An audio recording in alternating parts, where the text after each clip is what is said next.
The impudence, the audacity, the unmitigated gall of those knuckleheads of liberty podcasters, daring to voice opinions outside the mainstream of accepted thought.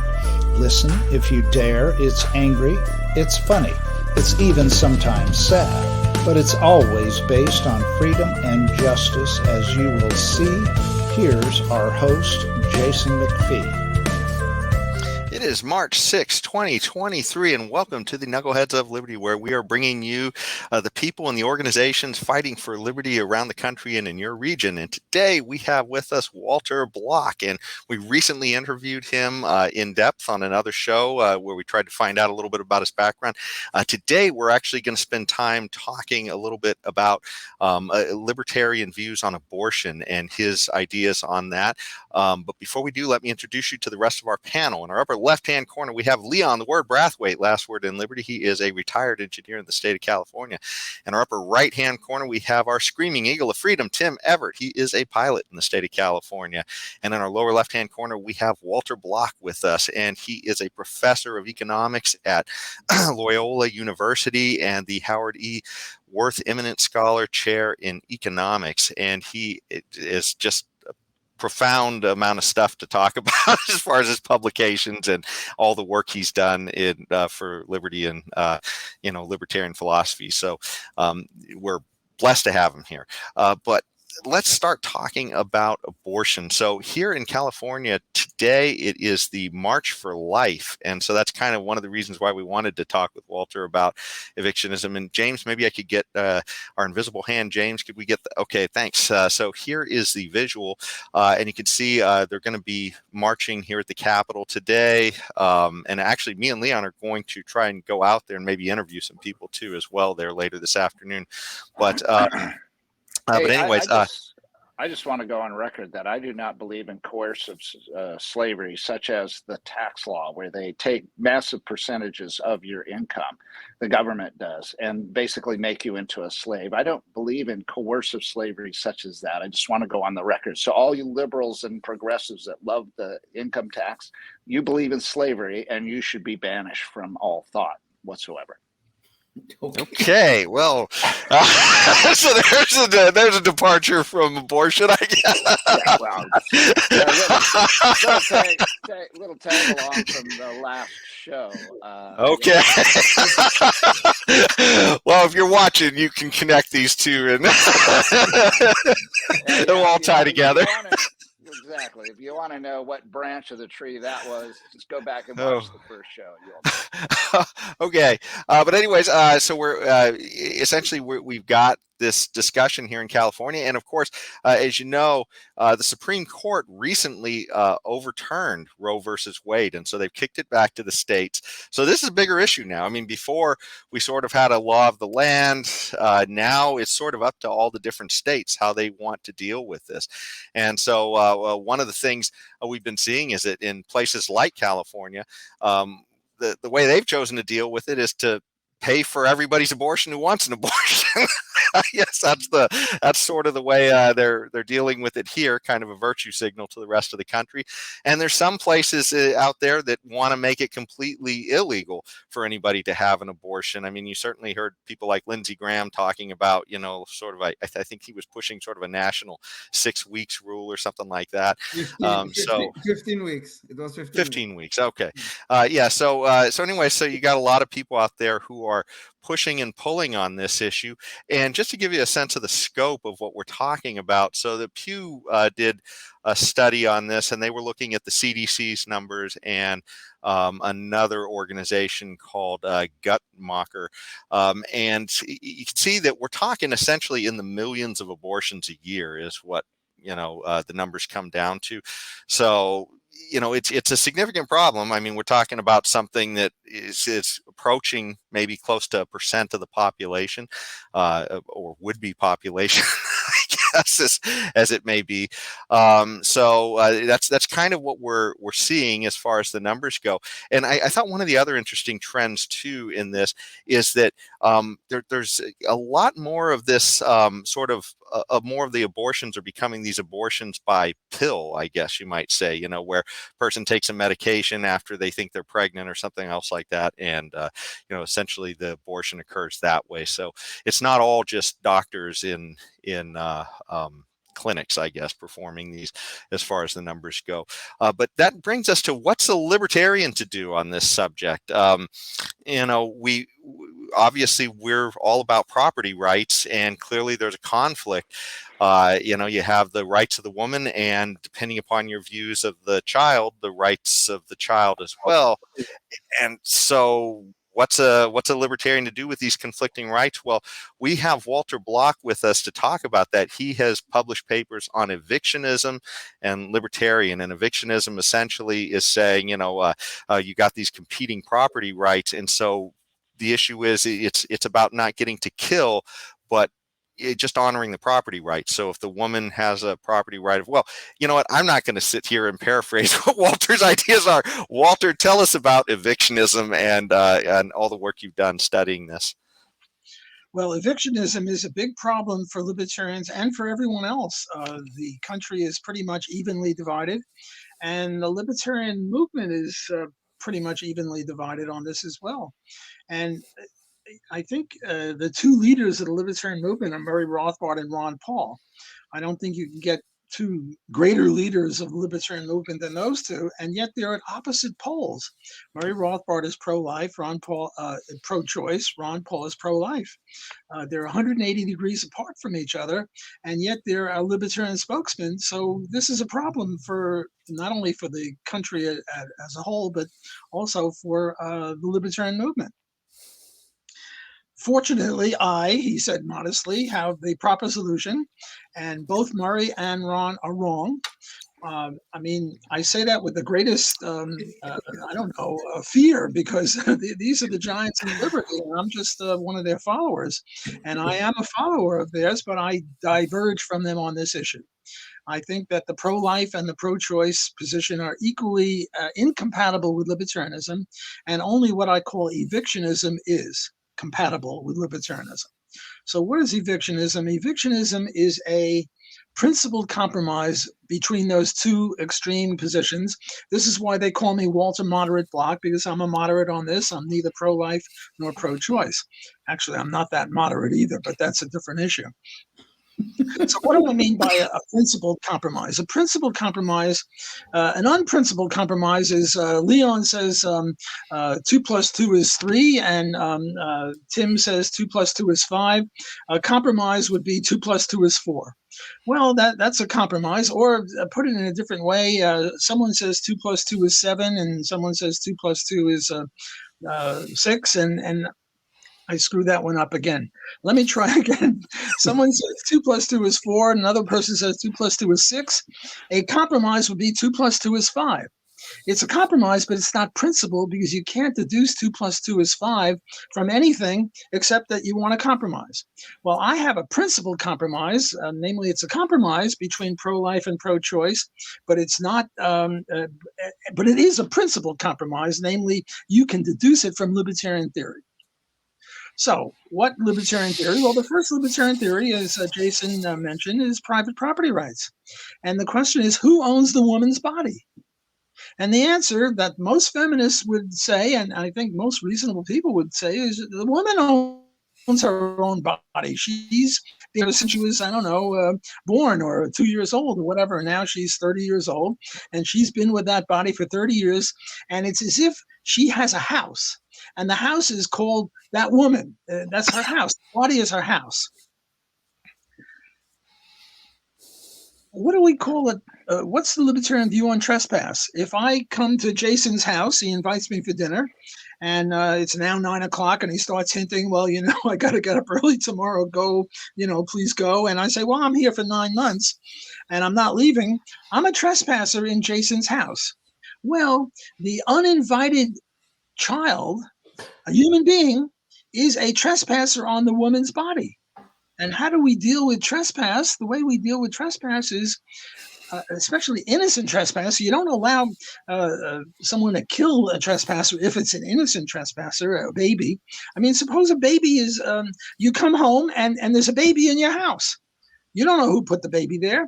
Do you have a right to kill the baby? Are you kidding? Of course not. Baby is totally innocent. The baby is 2 weeks old or a year old. You can't kill the baby. What you have to do is take that baby to an orphanage or to a police station or to the fire department or something like that. Is this a positive obligation? No, it's not a positive obligation. And the way I prove that it's not a positive obligation is I have this thing called bagel theory or donut theory. What's bagel theory or donut theory? There's a bagel. And the bagel has got 3 parts. The middle is called A. This part around here is B. And outside is C. Are you allowed a homestead in the format of a bagel? No. Why aren't you allowed a homestead land in the form of a bagel? I'm assuming no helicopters, no pole vaulting, no nothing. Because then you're controlling territory in the middle of the bagel that you haven't homesteaded. What you have to do is allow people to get in there. So if you find this baby in your house and you just leave the baby there and the baby starves, you are homesteading that baby. Or rather, you're not homesteading the baby, but you're controlling the baby. And other people want to adopt that baby, just like other people want to homestead this middle land of the bagel or the donut. So you're not allowed to do that. A mother and a father, they come home from the hospital, they put the baby in the back room, and they don't feed the baby. They're a bunch of murderers. And they have an obligation, not a positive obligation, but an obligation to avoid precluding, which occurs with the bagel. This is a very, very difficult issue, and I'm not sure I'm explaining it as well as I should. But let me just say that I wrote a whole book on this and many articles. Jason showed one of the articles. So if you want to get a better rendition of this than I can now give in 10 minutes, I've written a lot about it, so go there. Walter, with all due respects, I see some major flaws in this whole evictionism theory. For one thing, when a woman voluntarily lays down with a man, whether she do it in a bed or in the back of a car, she is voluntarily engaging in an act which could possibly produce a pregnancy. I cannot see there's any moral reason why she should be able to evict this thing. And you refer to that thing, with all due respect, but you refer to that thing as a trespasser. How could it be a trespasser when the woman voluntarily laid down with a man? Now, I'm not talking about cases of rape and incest. Okay, we can talk about that differently if you wish. But you are talking about a voluntary act that produced this pregnancy. So I do not understand how you could term that person a trespasser. Well, you have to give me a few more minutes to articulate the view. I will get to the voluntary sexual intercourse, but first I'm going to deal with rape. But even before that, I want to deal with the issue of when does human life start? That's a very, very important issue. Murray Rothbard says human life starts with birth. I think that's grotesque. Yes. I think that the baby 1 minute before birth and 1 minute after birth is just a change of address. Before, he was inside of a house, a woman's body, and now he's not inside of a house. That baby is no more different in those 2 minutes than you and I now versus 2 minutes ago. So I reject totally the idea that the human being starts with birth. The other end of the thing is the human, and here I agree with this, the human baby starts with a fertilized egg. Yes. Why? Because a sperm alone will not become a human being. An egg alone will not become a human being, but a fertilized egg will become a human being. And that's when I think that the human life starts, with the fertilized egg. That's a very small human being, but a human being. The only other alternative is somewhere in the middle, 15 weeks. The Talmud, the Jewish book of law, says it's when the heart starts beating. But I think that's wrong, because I'm now going to have a heart transplant. And the first thing they do is they take my heart out. Now I've got no heart. And in a minute, they're going to put a new heart in me. But right now, I've got no heart. And Jason comes and shoots me. Did he shoot a dead body? No, he didn't shoot it. He shot me. He's a murderer if he shoots me when I have no heart. So heart is silly. The other Jewish tradition is life begins when you graduate medical school. But that's just a joke. Okay, so the baby starts with a fertilized egg. Now let's take the case of rape, and I will get to voluntary sexual intercourse in a minute. But right now we're talking about rape. A 13-year-old girl is walking down the street. She gets grabbed. She gets impregnated. And now there's this person growing inside of her. That person is a trespasser. What obligation does she have? She has the obligation not to kill the baby because the baby is innocent. But does she have to keep the baby in her house, her body, for 9 months? That's grotesque too. So I say she has a right to evict, but not to kill. That's the compromise. That's the principal compromise. Now, it just so happens that under present medical technology, if she evicts in the first 6 months, the baby will die because the baby is not viable outside of her house, outside of her body. So in the first 6 months, evictionism is very similar to pro-choice. The baby dies. But in the last trimester, the 7th, 8th, and 9th month, if you evict the baby is now viable, and you have no right to kill the baby. You see, abortion is really two things. It's eviction plus killing. And the principal compromise is you have a right to evict, but you have no right to kill. So 1/3, if we adopt evictionism, 1/3 of babies will all be saved. Right now, they can have an abortion when the baby is in the 9th month. An hour before birth, they can kill that baby, and that's legal according to the pro-choice position, which I find highly problematic. Now I'll get to Leon's question. Well, what about voluntary sexual intercourse? Very few abortions occur on the basis of rape. Thank God we don't have that many rapes. We have a lot more voluntary sexual intercourse. Okay, so now the question is, or the claim is, well, when you have voluntary sexual intercourse, even if you have a condom or other birth control, you know that it's not perfect. You know that it's only 98% perfect, or whatever the number is. You know that a baby could eventuate. So by having voluntary sexual intercourse, you, in effect, invited the baby. Yes. And I think that's wrong. Why do I think it's wrong? Because in order for there to be an invitation, there has to be an inviter and an invitee. Now, remember, we said that the baby starts with the fertilized egg. But at the time of intercourse, there is no baby. It takes from 1 hour to 1 day, I looked this up, for the sperm to get up through the fallopian tubes into the egg. And only then is there a baby. At the time of sexual intercourse, you cannot count that as an invitation because there was no invitee. The baby didn't yet exist, so there's no invitation. That's totally wrong. I disagree with Leon on that. Now, there is one exception to the eviction issue, and that's the case of, what do they call it, host mother. My wife and I can't have a baby. We hire Mary to have the baby, and somehow we get a sperm into Mary, and we pay her $100,000. Now Mary is contractually obligated not only not to abort, but not even to evict, because we paid her not to evict. But apart from the host mother case, the eviction theory is a true compromise. It allows the baby to be cut in half, Solomon-like. And look, this is a big problem. The country might get into a war, into a situation over this issue.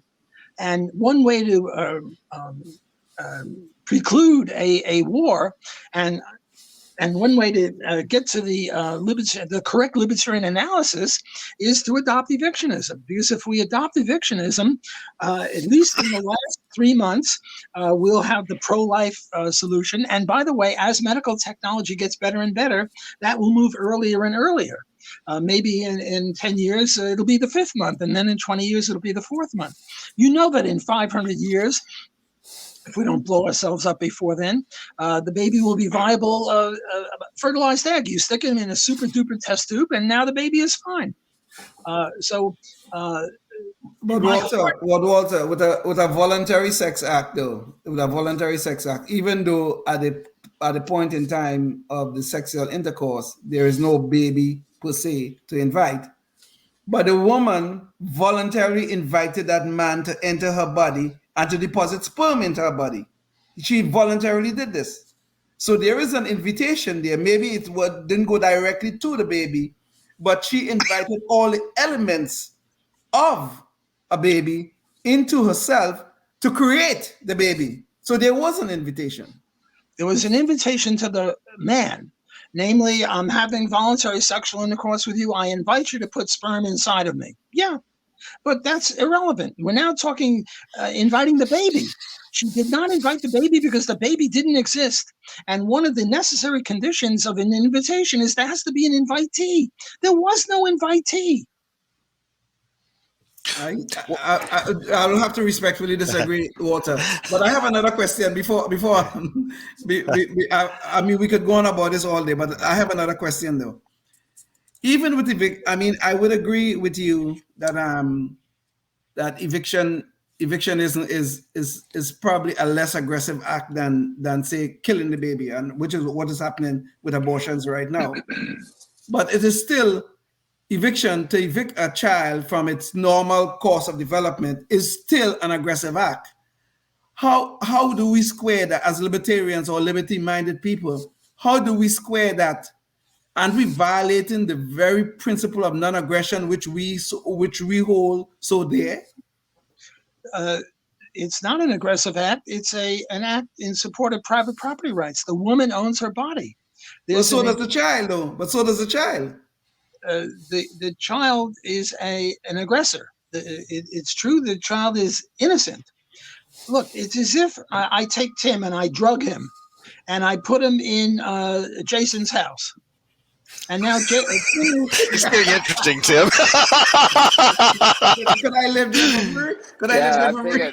I'm thinking, what kind of drugs are we referring to? I'm inoculated with knockout drops, and you're unconscious, and I put you in Jason's house. What obligation does Jason have? Does he have an obligation to keep you there for 9 months, assuming that it'll take 9 months for the drug to wear off, and otherwise, if you get kicked out, you die?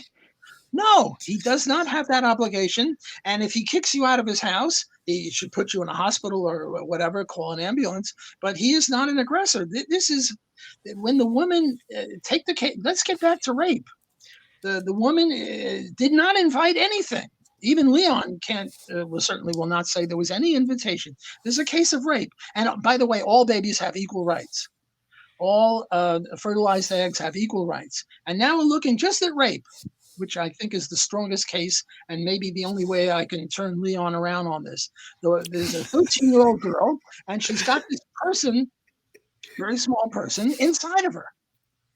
And she is wanting to evict that person because she has private property rights in her own body, and this person is in her house. And she never agreed. She never came within a million miles of agreeing to anything. She was just raped. And you can't tell me that that's aggression against the baby. The baby has no right to life. We do not, as libertarians, believe in a right to life. If there were a right to life, that would be a positive right. And we eschew any positive rights, any right to life. If there were a right to life, right now there are people in Africa dying. Well, then we're murderers. Well, we're not murderers, even though there are people in Africa or South America who are dying. We didn't murder them. So there's no right to life. And that baby who is a product of rape, who's now inside the 13-year-old girl, and I make 13-year-old girl because I want to get all the sympathy I can get out of this so I can be on to the one true faith. And she evicts that baby. She doesn't kill the baby. And now, look, we're in the 9th month, or we're in the 7th month. And she evicts the baby, and the baby is alive. Did she have a right to evict that baby? You're darn tootin' she did. Well, now, did she lose her right because it's only the 3rd month and the baby will die? No. She has the absolute right of private property in her body, and that baby is a trespasser. And Leon, you can't tell me that she's violating the baby's rights because her rights to her body, the baby has no rights. The baby is a trespasser. The father is a criminal, but the baby is not. Walter, I would agree with you in the case of rape, okay? I would give you in the case of rape. I will even give you your whole eviction theory in the case of rape. I will give you that. But I will not give you that on a voluntary sex act because the baby was invited by the mother. No, the baby was not invited by the mother, and all babies have equal rights. So once you give it to me on rape, you've lost your case. No, the baby, no. All babies have the same rights. Okay. Let me tell. Okay. Hold on, Leon, hold on. Let me let Tim in, so Tim has a chance to jump in here.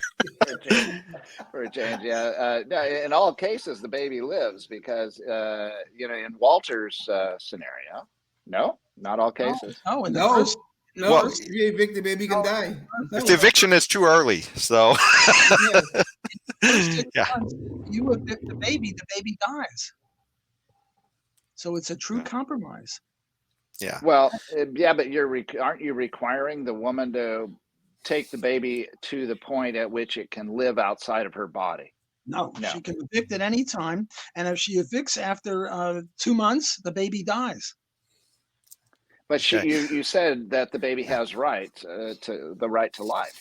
No, I denied that. There's no right to life. Just the right not to be harmed. I mean, or for you not to, you don't get to harm the baby. That's it. It's right. The act of eviction is a harm. So I don't understand this distinction without the difference. We have a right to harm people. We have no right to violate their rights. Yeah. Look, Jason, you and Tim are trying to date the same woman, and she picks Tim. She harmed you. Yeah, that's true. Yeah, right to harm you. So you can harm people. Under libertarianism, you and I are competing for the same job, and you get the job, you harm me. So we can harm each other, but we can't violate rights. And to answer Tim's question, yes, the baby dies in the first 2 trimesters. Okay, so you're not talking about anything requiring, like any law to require that a woman takes a baby to a certain point in time that where they can live outside the body. You're just saying morally, because you did say if the baby is left in your house and you throw the baby out of your house and it dies out there in the cold of the winter, let's say, or whatever, then you said that you couldn't do that. You're not supposed to do that because that's killing. That's a very different case. What I'm saying is, suppose two parents bring the baby home from the hospital and they put the baby in a crib and they don't feed the baby. And now the baby dies. And I say they have an obligation to bring that baby to a hospital or to an orphanage or somewhere to save the baby's life. And my proof and the objection to that is, well, that's positive rights, positive obligations. And I say, no, it's not positive obligations. And that's where I concocted this bagel theory. And the idea of bagel theory is you're not allowed to homestead in the format of a bagel, because then you're precluding people from homesteading the interior area. Well, look, you can't own babies, but you can own the right to be the guardian of the baby. How do you get to own the right to be the guardian of the baby? First, you give birth to the baby, and now the way you continue the guardianship is by feeding the baby. And if you don't feed the baby, you lose your guardianship rights. And if you don't notify other people about this baby, you're precluding them from being the guardian of the baby. So just as you can't do the bagel homesteading, you may not do that. But that's a very different issue than the issue of eviction. In eviction, you can evict at any time you want. Take that 13-year-old girl, and it's 1 month later, and if she evicts, the baby dies. May she evict? Yes, she may evict, and the baby will die. Yeah, and we're getting close to the end of our time, and we're not going to bother with our Knucklehead Noise Patrol because this is so fascinating. But there is one question I wanted to ask you, Walter, and you as well, Leon, because I think this has implications for both of you. But I showed that graph where the essentially abortions by taking a pill is becoming much more common with so many people. How does that impact both of your views? Because like for Leon, I know the conservative view is to allow for 6 weeks or something else, but I mean, this is an abortion that's happening 2 days after a baby is born, right? So so clearly this is how does that, I guess, square to be able to say it's okay to kill within 6 weeks? And then Walter, if you take a pill that kills the baby, that doesn't sound like it's really evictionism then at that case, because it's not just removing the baby, but the pill is actually going in there and maybe killing the embryo, right? If that's the case. Well, the baby would have died in the first 6 months anyway, so I think the pill would be legal for the first 6 months. But in the 7th, 8th, and 9th month, it would be murder. Okay. Well, I think it's murder. It's murder either way. Okay. I mean, I know there are issues about rape and incest and all that, but I think it's murder. If you take that pill to avoid an abortion, you are killing something. And that's a little too much for me. Not something. You're killing a human being. You're right. You kill a human being, exactly. Okay. So it does not change. It does not change my position on how I feel about this act of aggression against the unborn. Yeah. Well, I tried my best. I would love to pry into this more. I mean, especially after all of the intrusions we've seen with COVID, I'd hate to think of government running around and policing all of our pregnancies to the nth degree. But that's, I guess, that have to be a story for another day. But thank you so much. The government runs around and police our children in our homes to make sure that we take care of them. Okay. Okay. Well, there's also issues too with how far we go into that, Leon. But we're going to have to leave a lot of that for another day. But Walter, is there any last words you'd like to leave our audience with? And James, I'll bring up his page once again so people can find him if they want to look for more of his stuff. It's interesting. I greatly enjoyed this, and I hope you invite me on your show again in a couple of months.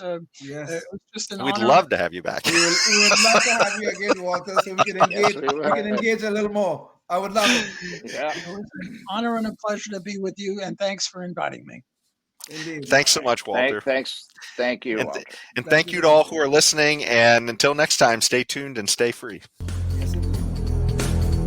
Life, liberty, and the pursuit of happiness, always and forever. Thank you for listening to the Knuckleheads of Liberty podcast. Find us on Facebook, Rumble, YouTube, your favorite podcast network, and at knuckleheadsofliberty.com.